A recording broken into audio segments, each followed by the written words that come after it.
Hello, welcome back to Veggie Plot. Up on the allotment at the moment. We've got some big things to do though back at home in the polytunnel, but we'll do that later on in the video. But I've got a few things to do here. I was quite busy yesterday. I found a local horse manure supply which is fantastic. It's got this beautiful heap of old horse manure, so I've got a load of that, so I'm going to spread that today. But we're just going to have a look at a few things on the allotment first. We've got to look at all this lovely blossom we've got on the plum tree, which is coming along nicely. The only thing is, this is, I don't know if you've seen my other videos, this is like a dual sort of variety on the same trunk, same stem. They've sort of been grafted together on a pixie rootstock. And last year I had this sort of problem with this side, so I've only got this branch and a few flowers on this one. So I'm hoping on the allotment site there are other plum trees, so the bees can come in and sort of pollinate these flowers. Otherwise we're not going to get many plums on there. This is a damson tree given to me by a neighbour, and this is the first year. It's just beginning to settle in, so looks like we might get some damsons this year. We've got some lovely flowers on this one. And I think I mentioned in a previous video, this is the pear tree. Look at all the blossom on this. Slightly going over now, but it looks like some of them are taken and we might get some little pears. But again, this is a dual variety on the same pixie rootstock, and this side there's not so many flowers. But anyway, we'll see. Hopefully they'll get some decent pears on there this year. The red onions, they're doing okay. The garlic, well, I think I sort of fluffed up the garlic this year. It's not doing great. Potatoes, if you saw, I planted, I think in the last video. These are the first earlies, and this is Pentland Javelin on that end, which aren't appearing yet. But these are the rockets, and true to their name and nature, we've got little leaves coming up, little leaf stalks coming up now. So just got to make sure we don't get any frosts. But yeah, that's lovely to see. Yeah, everything on this bed is coming along. Got the wood chip path down and all the leeks are nearly out. I've got to finish weeding this bit, but this is all the horse manure. I've got bags and bags of it, which is wonderful. So I'm going to finish weeding this today, get all this done, and then up here on this allotment, on this bed, what I'm talking about. Oh, these are the second earlies. These have come up to, these are Kestrel. So they're just beginning to show. That's good. But I've got some more red onions. These are electric. I'm going to put them in this end of this bed. What did I put in here anyway? These are sensu yellow this side. So yeah, so plenty to do. But when we get this done, I want to go up to the polytunnel. I want to do the big snip. Because last year with the honeycomb I snipped out the tips and we grew off two stems, and we had masses and masses of tomatoes, and they did really well that way. And some of the heirloom tomatoes, I don't know if you grow them, but yeah, I think they'll probably benefit. We'll get more tomatoes if we grow from 2 or 3 stems. So that's the plan this year. So I've got to take all the tips out of the tomatoes, so we're going to go back and do that in a little bit, plus I've got a few other seeds to sow. Okay, right, let's get on, weed all this, and then put down this manure, plant those onions, because I think a bit later on, I don't know if it really shows it on the camera, but we are due for an awful lot of rain today. So that's the reason I want to get the manure down now. Right, I'm going to get on.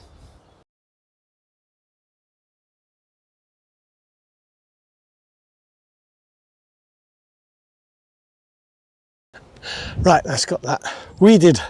Didn't take too long, about 10 minutes. Just gets on your knees a bit, doesn't it? Anyway, enough of that. Right, let's get this manure out.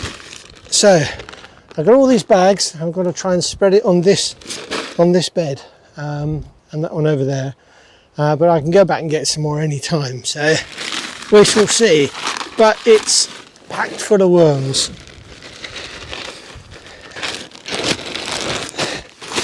Let me show you. This is only for allotment holders only, isn't it? Nobody else would appreciate this.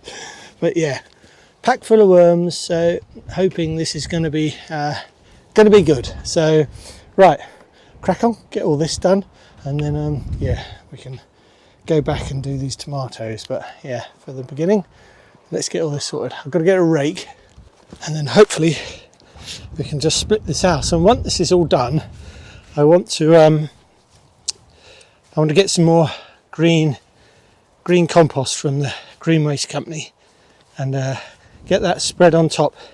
I mean, ideally, I suppose this really should have gone on last year, shouldn't it? But I didn't have the contact then, so you can only do what you can do. Right, that's got that bed done, apart from this bit here where the leeks are. So I thought probably should have these last few out now. Some are going to seed, but I didn't bring a fork, so I'm gonna have to use this trowel.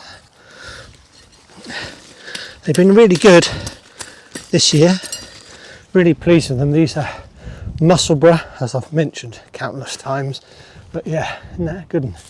That's not bad. So that's one. I'll take all these out. What do you do with your leeks that are flowered? Do you use them, or do you just compost them? You'd probably make good leek and potato soup with them, I guess. Maybe not so nice just as a leek, but yeah, let me know in the comments. Yeah, they're really good, these. Right, bring you in a bit closer for this last one. See if we can dig this one up together. So yeah, this is Musselburgh. I haven't had much rust on this year, it's just quite nice. It's been quite dry, I suppose. There's a little bit on the leaves, but not on most of the plant. So they tend to be, I do this one-handed, quite deep down. I dibbed them in quite deep. Let's see. Look at the root on that. God.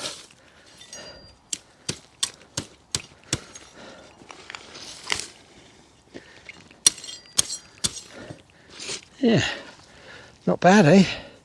Quite pleased with that one. Right, let's take these up to the compost heap and we'll clean them up. I'll just put them up there for the moment and then let them drain off a bit because they've got a lot of rain in the leaves, and we'll finish off this horse manure.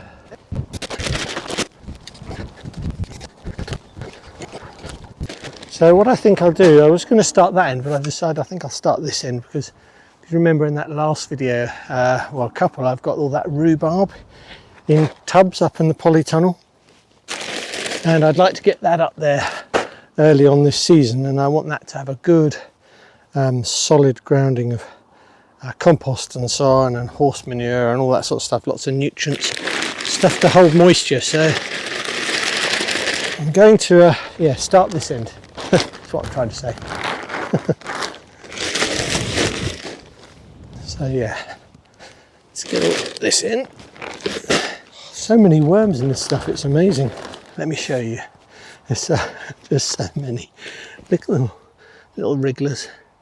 Dozens of them, hundreds of them probably. Anyway, it's quite good stuff. I think it's mainly hay that they've been using, so let's crack on and try and get all this spread out and done.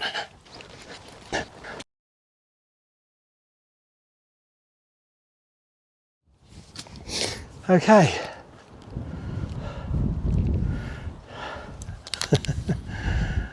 So yeah, that's that done. As much as I've got all the bags done, but that looks really nice actually. Looks good to get the bed all well, not all, but most of it covered in horse manure. And then I should get some more green waste compost. As I say, probably in a couple of weeks time they're able to deliver it, and then we should top this all off, and then we'll be ready for planting out all the things that I've got in the polytunnel. So yeah, put in the French beans and sweet corn and all sorts of things coming up. So right, oh, left the bricks off last night. I dug some other leeks last night as well, but yeah, I've got some remedial work to do on the top of this compost bin. It's not faring well. I'm going to put some wood off a pallet along the top here just to clean it up, but for now let's get these leeks done.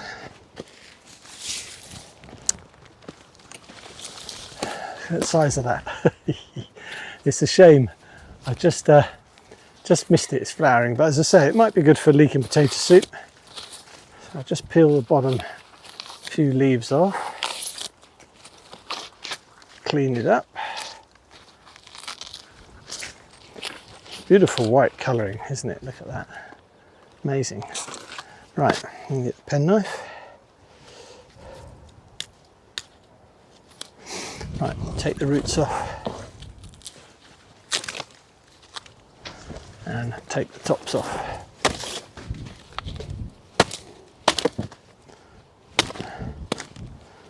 Okay. Sometimes they have little snails in, which never goes down well when I'm at home.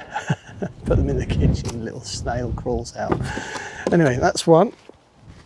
This one's not so good, looks like it's gone a bit mushy. Yeah, I think this one's past it. Go in the compost.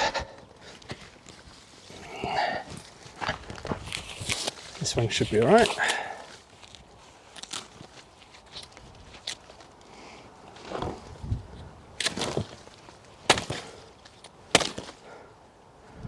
No snails.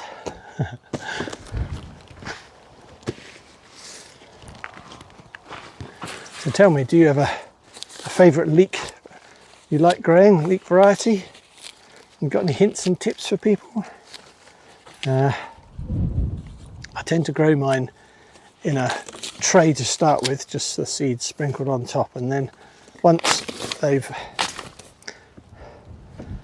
sprouted and grown a little bit, I'll trim the tops off, prick them out and put them individually, separate them out into another tray, and they seem to really appreciate that. But anyway, the size of that one, amazing. I think what I also like about leeks is they overwinter so well. That one's no good, don't they? These Musselburgh anyway, they just overwinter so well, so you've got sort of food right the way through, off the allotment, through the winter, especially over Christmas. Nice on Christmas Day to have leeks. Right, here we go. 1, 2, 3, 4, 5. Great. Where's this? Oh, something else I want to put on the compost actually, and that is this Swiss chard, which is going to flower, which is not so great. Oh, we've seen the broad beans. Look at all these. These are the Sutton, a miniature dwarf bean. Look at all the lovely flowers on these. There's loads of them. Anyway, yeah, these are going to flower. So what I want to do is try and slow this up a bit, so I might still get another second shoot, is take the tops out. And this will probably go in the compost. I've got so much of it at home in the polytunnel that this is sort of surplus to requirement. So it's all going to go in the compost. It's all good. All goes back in the soil, doesn't it? I just need to take this off. A bit of old carpet keeps the moisture in and the warmth, so it's quite good. Spread that about. Lovely. Right, put the carpet back on. Just fits in this perfectly, and then I'll just put these on just to keep it weighed down. Right, don't know if I can carry all these one-handed. Let's take these and put them down on the grass so I don't forget them. There we are. Great. Right, now what I need to do, get these onions in, and then we'll get back to the polytunnel and have a look at these tomatoes. Yeah, I haven't really done all that well with my onions and garlic this year, just haven't performed that well. I wonder if it's the compost that they're in, or not sure. Anyway, they just took ages to germinate. I don't even know what sort of roots they've got on it. You know, these have been in the ground, been in these since the 10th of December. 10th of December. Look at that. That's tiny roots. So anyway, we'll try and get them in the ground and we'll see what happens. But you know, red onions are really prone to bolting, aren't they? So I don't really know how well these will do this year. So I think, just like the sensu yellows here, I'm just going to mimic the spacing for that and just pop them in the hole. Just put them in and then we'll water them in a minute. The ground's still a little bit damp underneath, but it's a bit dry on the top. So unless we do get this rain, which hasn't arrived yet, which I'm surprised at, the ground's going to stay pretty dry. So I've just got some water ready. Now I want to water these in because as I say, yeah, it's a bit dry and this rain is not turning up.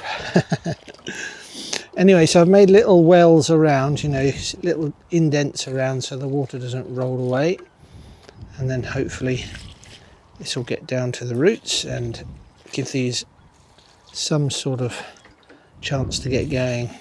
They say they've done really badly so far. Right, as I say, got all of those watered. I've watered the ones down the end there as well.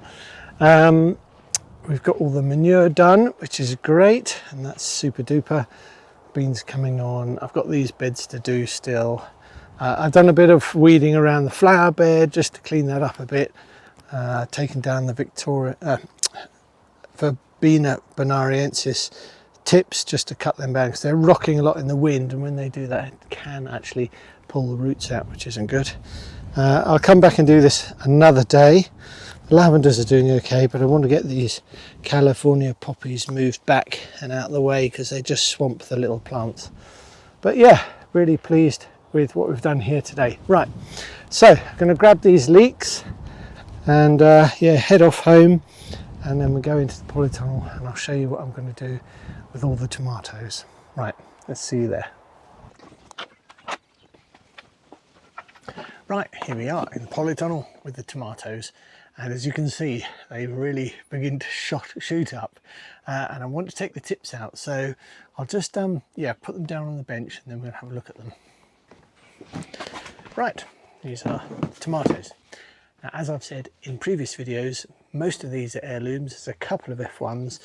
I've got quite a few dwarfs this year, which can grow up to about 3 to 4 foot tall, but most are indeterminates and will grow until they die, sort of thing, which is normally top of the polytunnel by the time the end of our season. So, like, this is Summer of Love. This is one I mentioned earlier in another video. As you can see, we've got the original seed leaves, cotyledons here, and then we've got all the new leaves. And what I want to do this year is I want to encourage them, because I want more tomatoes. Heirloom tomatoes generally are not as prolific as, say, your average sort of red tomato that you get, you know, F1s and things. So to encourage them to have more tomatoes on this year, I'm going to do what I did to the honeycombs last year. Don't know if I've got a honeycomb I can show you. I'll find it in a minute anyway. But yeah, so basically what I did last year was, because they got scorched, the honeycombs got scorched in the polytunnel, I took the tips out and they sent out side shoots from in the leaf axils here, where the leaf comes out of the stalk, and I grew off 2 stems. Now, many of you obviously know what this is all about, and I know some people grow off 3 stems. So anyway, this year that's what we're going to do. We're going to take the tip out of all the tomatoes. I'm just going to be brave and I'm going to do it to all of them.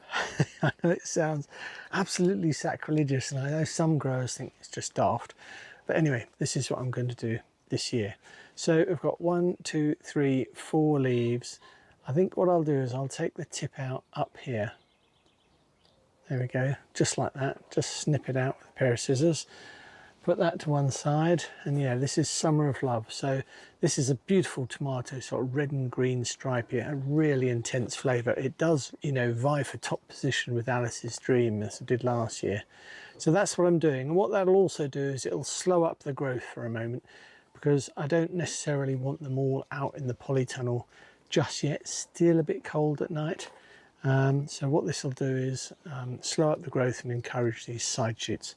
So that's what I'm going to do with all of these, and we'll put them into this tray up here when they're done. So here's another tomato. Which one's this?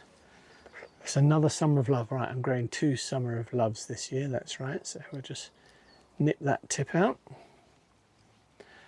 And that's all you need to do. If you want to try doing this, by all means, have a go, or don't. I mean, it just does seem mad, doesn't it? But yeah, actually you can see in this one, this is honeycomb, right? This is a prime example. You can see just about the little side shoots are already coming out of these leaf axils. So I've also got flowers on here. So it's all a bit too early for that. I want to encourage these side shoots. So I'm going to take the tip out of this one, just like that. So yeah, like last year, hopefully we will grow, you know, sort of double trusses on all of them. So right, that's the honeycomb. Right, I'll just get on all of these. Oh, before I do that, some of them, as I said, are a dwarf. I'd have to go through and find one, but some are dwarf bush plants, and so they grow much smaller and they don't need all the side shoots taking out, and they don't need pruning. Just don't benefit from that. So I'll have to check which ones are which as I go through, but I won't be taking the tips out of the dwarf ones or the cascading ones. So that's all of those tipped out, all the ones that I want to do, the ones that are doing really nicely at the moment. These which haven't quite grown as far, I'm going to leave for the moment. And this is obviously, this is a cherry falls, this one. This is a hanging basket sort of tomato, which is very small and doesn't need pruning out and tipping out at all. You can see the flowers are coming on the top there already. So I'm not going to do those just yet. Those are all done, but what I wanted to show you is the difference. Now these tomato plants here, they've all been brought in at night because they're the chosen few for the polytunnel. But I do have some spares, and I just wanted to show you the difference, how that sort of temperature fluctuations between night and day out here in the polytunnel has slowed down the tomatoes which are out here. And you can see these are 3 or 4 inches tall, and some even shorter. Compared to these. If I bring just a random one over, you'll see the difference. It's quite vast, isn't it?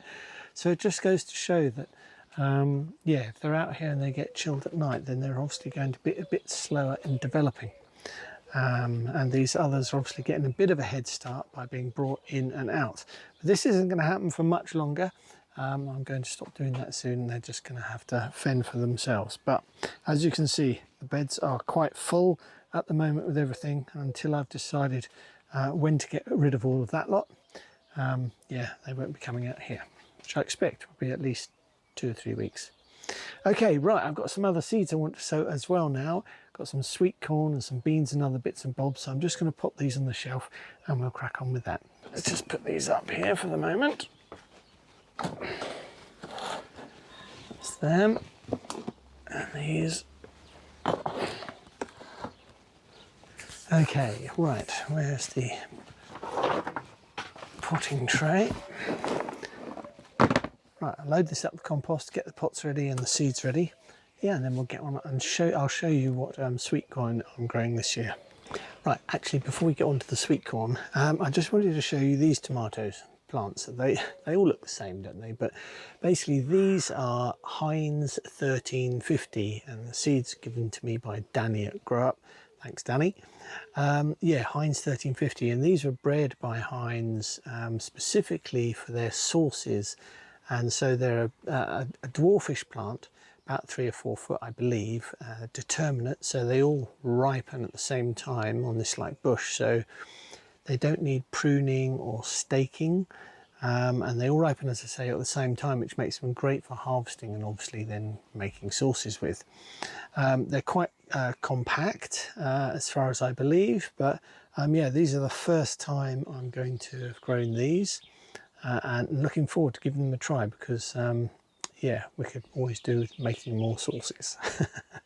Right, so anyway, I'll just show you what I'm doing these. I'm just getting a small pot like I did with the others, filling it a little bit, and then burying this quite deep, and then yeah, lay them up, put them on the shelf. See, I've filled up about halfway, make a little dent in there, pop the little tomato plant in, then fill in just very gently around it, and then just gently firm it in. And I tend to do it, like I've said in previous videos, up to the first cotyledons here, so that it can sort of root a bit lower down if it needs to. And then, or if it wants to, it will do, I'm sure. And then, yeah, just give it a little water in. Label it up, yeah, Heinz 1350. And these were sown, it says the 7th of the 3rd, but actually they were, I think it was more like the 15th or a little bit later, which is why they're probably a bit smaller. Anyway, yeah, really looking forward to growing and eating these this year. Right, that's got those done. So, sweet corn seeds that I'm growing this year. So I've got some Marai Picnic F1. These are from Marshall's. And yeah, these need to go in now. There's about 20 of those.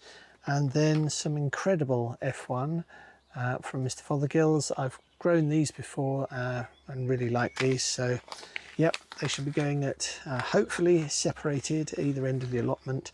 That's the plan, because you don't really want cross-pollination. But yeah, so just spin you down here, and I'm using one of these deep seed trays again from Container Wise, because the sweet corn like to get their roots down, and they're going to be in here a little while until I plant them out. So I'm just going to fill these up as before.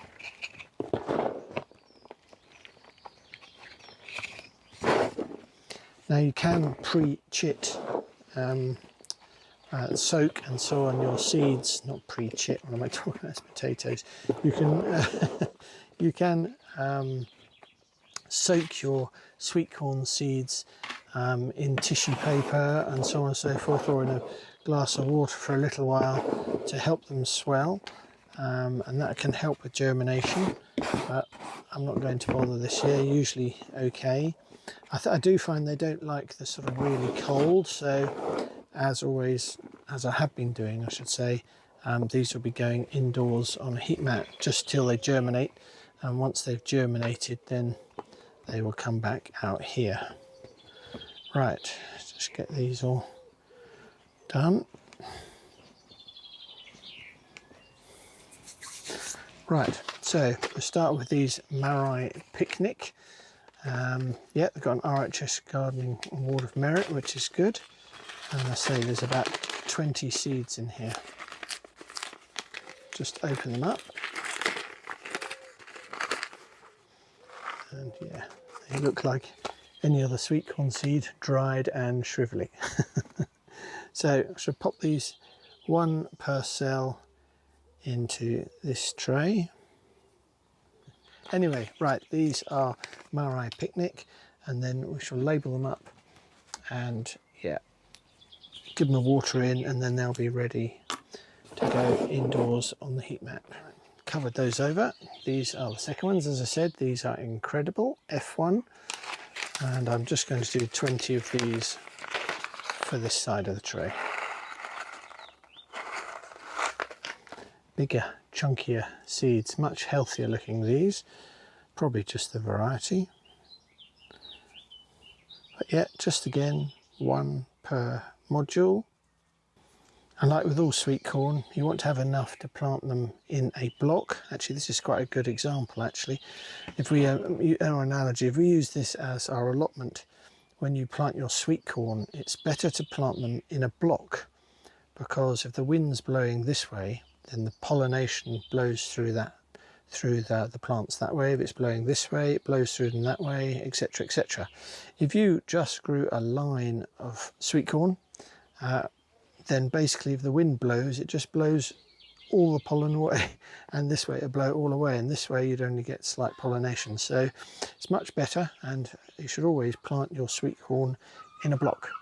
Also, you shouldn't plant your sweet corn next to each other, because of cross-pollination. I think it can affect flavour and things, so you're better to plant one end of the allotment or garden and the other lot at the other end, or obviously just grow one variety. Anyway, that should be more than enough for us. This is going to be 40 sweet corn plants, which averages around about 3 or 4 cobs per plant in my experience, so that's going to be way more than enough. I shall be giving these away again this year. Right, that's that. Let's give them a little water in, and then we can get on with something else. I think I've got broad beans some runner beans rather, that I want to sow. So right, I've done all those and labelled them up. Now the next thing, I did say broad beans or runner beans, did I say? Actually, I want to get some peas in. Now these are Hurst green shaft peas, and in the supermarket you can buy them in packets like normal, or you can buy them in bulk if you get there early enough in the season. Quite often garden centres will have like a scoop, a big bucket of peas or beans or all sorts of things, and a scoop, and you can buy them by quarter kilogram, etc, etc. I think that's what this is, like, quarter of a kilo. And so yeah, hoping to get lots of peas this year. And normally I grow them in a gutter, in a gutter like this, and I will do a little bit later. But sometimes I found if you start them off too early in a gutter and you get the cold nights, they just rot off, and that's obviously no good at all. And so I'm going to start the first lot off in some of these, again, deeper cell trays, container wise. I'm going to pop 2 seeds per tray, and then these will go indoors with the corn, and hopefully they'll germinate indoors, and then they can come straight back out, because once they're germinated, peas are actually really very hardy. And I've grown them in the polytunnel actually through the winter and had a really early crop, but in the spring. But yeah, so I'm going to sow this first lot into here, into this cell tray. So again, just a multi-purpose compost. I think this one's got a John Innes mix in it. It's just what they had. So I'm just going to, there are some sticks in it. Obviously a bit of green waste compost going in here as well.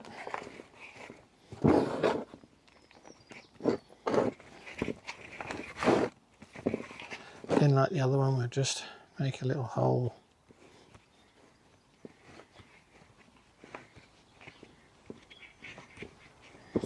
And then get the seeds. They're a nice big healthy looking seed. Very easy to sow, very easy to grow peas. If you haven't grown them before, you can grow them in a pot. Obviously grow them in your garden, but you can grow them on a balcony, anywhere you like really.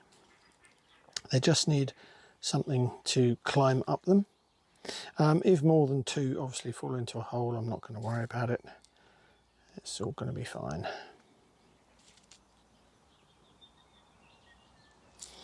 And then these, as I say, once they germinate, will come back out here. And then when they're, I don't know, a few inches tall, 3 or so inches tall, they'll yeah, go up on the allotment with some trellis work to climb up.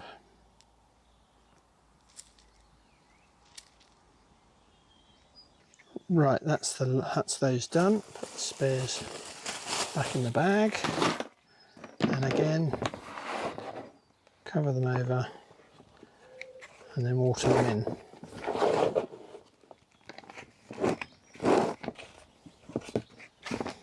Okay, got my label ready. Pop that in there and give them a good soaking. Right, I shall get on and finish those. I've still got plenty of other things to sow, but I think that'll have to wait to another time. Anyway, it's Chris at Veggie Plot. I hope you had a great week and have a lovely weekend, and I'll see you soon. Bye for now.